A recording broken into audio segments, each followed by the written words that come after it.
PowerPoint of speech from my Fundamentals of Oral Communication course. So how many of you have watched one of the Pirates of the Caribbean movies?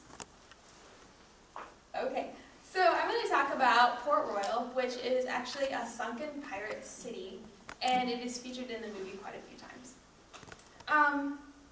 So Port Royal is of great significance because when it was in existence, it was called the richest and the wickedest city in the world, which is very significant because it was only around for 37 years.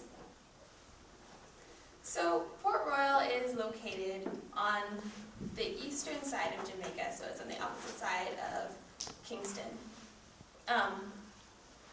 Port Royal came about when Oliver Cromwell, who was a military in England, he sent some embassies to go and take some Spanish port. So they went over there and they failed to get it, and so they didn't want to come back empty-handed. So they decided that, well, let's just go and take this one area, which was a careening place where the Spanish would put up their boats and clean up the hulls and stuff. And so they took that and they went back. And the British, they built a naval port on it.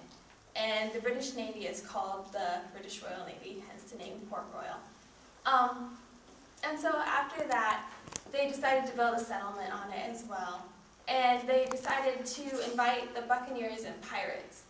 Now, the difference between a buccaneer and a pirate is buccaneers are originated from the island of Barbados.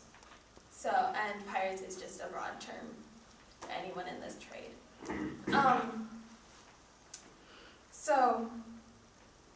So they invited the buccaneers and pirates to come and to protect the settlement from the Spanish who were trying to invade. And the island actually, well, it was basically an island except it had one neck of land that connected it to Jamaica. And the island had a governor, and I don't know how many of you have heard of Sir Henry Morgan. Okay, he was a famous privateer, and a privateer is similar to a buccaneer and pirate. The privateer had a letter from their government that let them loot the opposing government ships. So in this case, he was able to loot the Spanish. Well, Henry Morgan was a privateer, and the privateers, there's a thin line between a privateer and a pirate. And Henry Morgan crossed over the line over here and then claimed that the line was way over there. Okay, so he was actually the governor of Port Royal for a long time. And so if you were living at Port Royal, the streets were very narrow. It was basically just like a bunch of shacks because they didn't have very much lumber. It was a very dirty city.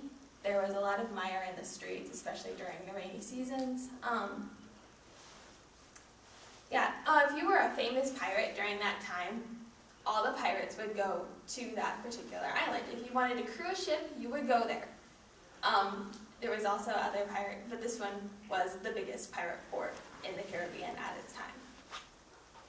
So, in 1692, there was an earthquake and a tsunami, and half the island fell into the ocean.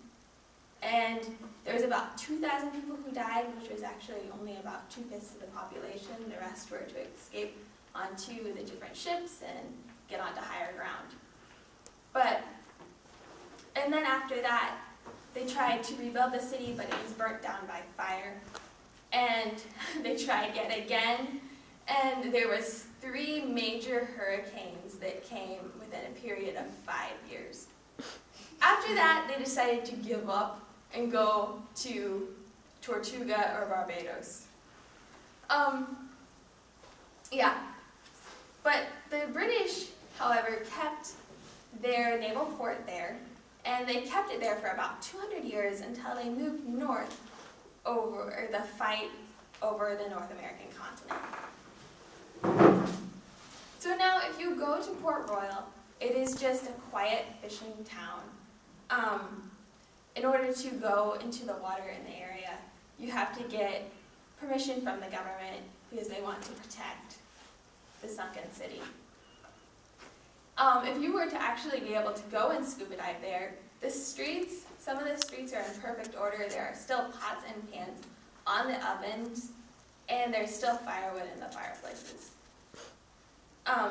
There's also, if you walk alongside the shore, there's artifacts that wash up, there's pieces of bait, there's everything you can imagine that would be in a sunken city.